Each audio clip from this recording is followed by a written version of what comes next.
Hello everyone, welcome back to my channel DRJ Site. So this is going to be really important guys because I have received a lot of queries regarding how to get started with NORCET 9 preparation.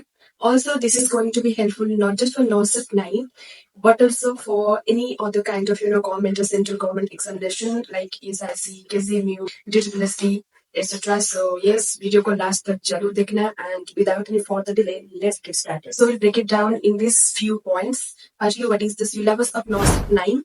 What are the major and minor subjects? Which is the best book to get started with your preparation? And how do you revise and practice in a better? अब देखो guys, बहुत सारे students को पता नहीं होता है कि एग्जाम पैटर्न क्या है, कैसे कंडक्ट होता है exam. When I was in my college, मैं बस सुन रही थी दैट कोई प्री का एग्जाम होता है, मेंस का एग्जाम होता है, पैटर्न रहता है, कैसे कंडक्ट होता है, ये सब मुझे मालूम नहीं था ज्यादा. But I know these days there's a lot of hype that's going on around nursing exams, जो भी topmost exams है इंडिया में, especially nursing के. तो आप लोगों को आइडिया होगा, but still if you don't know about NORCET you can refer to my previous video जहाँ पे मैंने मेंस और प्री के पूरा स्ट्रैटेजी शेयर किया हुआ है विद डिटेल्स, तो आप वहां से देख सकते हो. First thing is what is नॉर्सेट 9 syllabus. तो गाइस सिलेबस में आपके प्री में रहता है नर्सिंग सब्जेक्ट्स और नॉन नर्सिंग सब्जेक्ट्स. मेंस में रहता है नर्सिंग सब्जेक्ट. नॉन नर्सिंग में आपका आ जाएगा GK, current affairs, reasoning, aptitude etcetera. Nursing में क्या आता है that is important. What are the major subjects?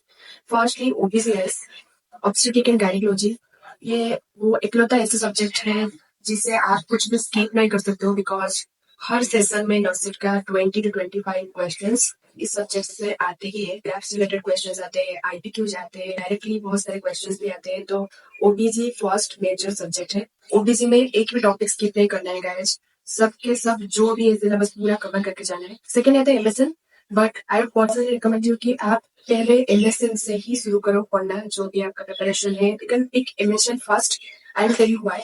Because MSN में आपको बहुत ज्यादा प्रैक्टिस की जरूरत होती है क्योंकि most of the time MSN में सिनेरियो बेस्ड क्वेश्चंस आते हैं एंड बहुत क्लिनिकल के सिनेरियोज आते हैं. इसके लिए आपको टाइम और प्रैक्टिस की जरूरत होती है. सो अगर आप इसे पहले शुरू करोगे तो you will have time throughout your prep to keep on revising and keep on practicing so that आपका नेगेटिव मार्किंग का जो चांसेस है that will decrease and that is gonna help you in your mains exam. Because ये MSN के लिए क्या होता है कि बहुत ज्यादा नेगेटिव मार्किंग हो जाता है और बहुत सारे बच्चों का रैंक ड्रॉप हो जाता है मेंस में एंड सिलेक्शन नहीं हो पाता है. So yes, if you are getting started तो you can start with MSN. ये मेरी पर्सनल सजेशन है बट आप अपने हिसाब से देख लो. So OBC, MSN. Thirdly is FON, Foundation of Nursing. So this subject is, Foundation of Nursing is important. It linked with other subjects as well. इसमें हम प्रोसीजर्स पढ़ना होता है, पेशेंट केयर्स पढ़ने होते हैं, केस स्टडीज करने होते हैं. तो जो आपको एमएसएन या फिर ओबीसी या फिर पेडिया इन सब में मिल जाता है. सो FON is third most important subject.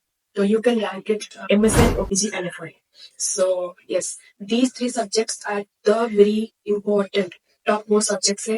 तो इनसे कुछ भी स्किप नहीं करना है. जो भी है सब कुछ पढ़ के जाना है because this consist of majority of your questions जो भी आते हैं एग्जाम में. फिर आता है पेडियाट्रिक्स. पेडियाट्रिक्स भी इंपॉर्टेंट है बट अगर आपके पास टाइम नहीं है देन मैं सजेस्ट करूंगी कि आप सिर्फ HYT पढ़ के जाए, PYQs कंप्लीट करो. देन साइकेट्री है गाइस, सब कुछ कंप्लीट करना है. 9 से 7 में साइकेट्री से बहुत क्वेश्चंस आए थे. 9 से 8 में भी अपेरेंटली थोड़ा कम थे बट आए थे questions.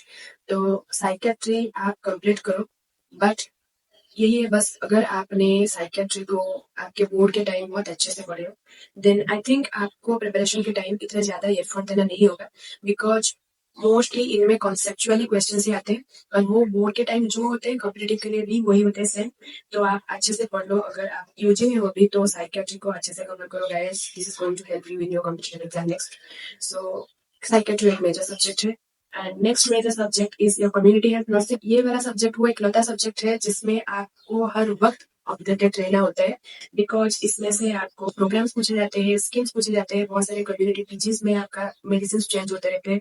So yes, this is an updated subject. इसे आपको थ्रू आउट प्रिपेयर करना. सो गाइस, आप पेडियाट्रिक, साइकियाट्रिक या फिर कम्युनिटी हेल्थ नर्सिंग पढ़ रहे हो तो यहाँ पे आपको थोड़ा सा स्मार्ट स्टडी की जरूरत है. स्ट्रैटेजिकली पढ़ना है तो फिर भी you can fetch good marks in exam. Because competitive में like I have said in my first video as well, आपको सब कुछ पढ़ के नहीं जाना होता है. एनालाइज करके कि क्या क्या क्वेश्चंस आ रहे हैं प्रीवियस ईयर में, कौन से टॉपिक से ज्यादा क्वेश्चंस आ रहे हैं, तो आप तब भी गुड मार्क्स फेच कर सकते हो. So these 6 are the major subjects for NORCET syllabus for NORCET exam. उसके बाद आते हैं बाकी जो भी है सारे माइनर सब्जेक्ट से। फार्माकोलॉजी ऊपर नीचे होते रहता है, कभी कभी फार्मा से ज्यादा क्वेश्चन पूछ लेते हैं, कभी कभी फार्मा से कम क्वेश्चन पूछ लेते हैं। बट फार्माकोलॉजी के लिए आपको टेंशन लेने की जरूरत नहीं है, बिकॉज फार्माकोलॉजी इंटीग्रेटेड है विद एमएसएन। तो एमएसएन में आप जो भी टीचर्स पढ़ रहे हो उनमें आपको डीओसी याद रखने होते हैं। तो आपका अराउंड 60 to 70% सिलेबस जो फार्मा का है वो कवर हो जाएगा एमएसएन में ही।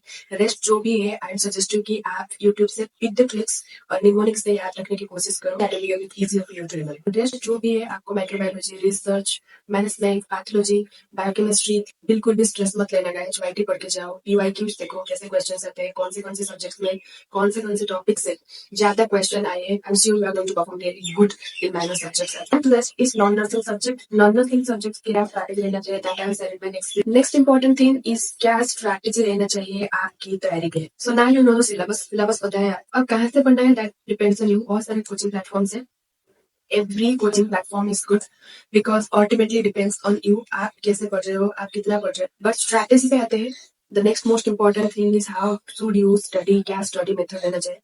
तो गाइस आपको सिलेबस मिल गया, आपको सोर्स भी मिल गया, अब आप कैसे पढ़ सकते हो। First thing is your schedule. Schedule depends on your timings.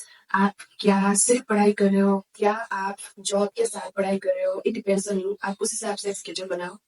And first most important thing after making a schedule is to cover your syllabus. Pick all the major subjects one by one. And like I said, you can go first with method and uske theories cover karo. And by that, I mean make notes, you guys. Make notes. Notes banana hai, notes complete banana hai, complete karna hai. And notes कैसे बनाते हैं I'll tell you. आप इधर video से पढ़ रहे हो या फिर आप बुक से पढ़ रहे हो, तो आपको अगर आप वीडियो से पढ़ रहे हो तो आपको साइमल्टेनियसली आप ऐसे पढ़ो कि एक बारी में आप वो वीडियो देख के कंप्लीट करो एंड मेक नोट्स लाइक आप रेगुलर क्लासेस में करते हो ना, टीचर्स लोग जब पढ़ाते हैं हम लोग नोट्स बनाते हैं। तो same thing you have to do it here also. आप वीडियोस देखो, वीडियो लेक्चर्स देखो, उसमें से जो भी आपको इंपॉर्टेंट पॉइंट्स लग रहा है, इंपॉर्टेंट लग रहा है, वो सारे के सारे डाटा आप टेकअप करते रहो अपने नोट्स में, because these notes are going to help you in your revision, in your last minute revision and in your practice as well. The notes making is mandatory, इसे स्किप नहीं किया जा सकता। आप सोच रहे हो कि मैं वीडियो देख के कंप्लीट कर लेती हूँ, जो भी याद होगा वो पढ़ लूंगी, उसमें एमसीक्यू प्रैक्टिस कर लूंगी, that is not gonna work. आपको नोट प्रॉपर बनाना है और आपके बोर्ड के जो नोट्स है that is not going to help you. तो आपको प्रॉपरली नोट बनाना है। When you are making your notes make sure कि साइमल्टेनियसली आप जो भी टॉपिक या जो भी सब्जेक्ट का नोट्स कर रहे हो या फिर कवर कर रहे हो उसका एमसीक्यूज प्रैक्टिस करते हैं। Otherwise if you are waiting कि आप पूरा सब्जेक्ट कवर करने के बाद ही एमसीक्यूज प्रैक्टिस करोगे, that will not work, because guys that will be lot hectic for you and also बहुत सारा स्टैक ओवर हो जाएगा, फिर हो नहीं पाएगा आपसे पूरा एमसीक्यूज कवर करना और इन डिटेल भी हो नहीं पाएगा। तो साइमल्टेनियसली आप नोट्स बनाते रहो और साइमल्टेनियसली आप same subject same topic pick करो एंड उसका एमसीक्यूज प्रैक्टिस करते रहो। So yes, that was all the basic about your preparation.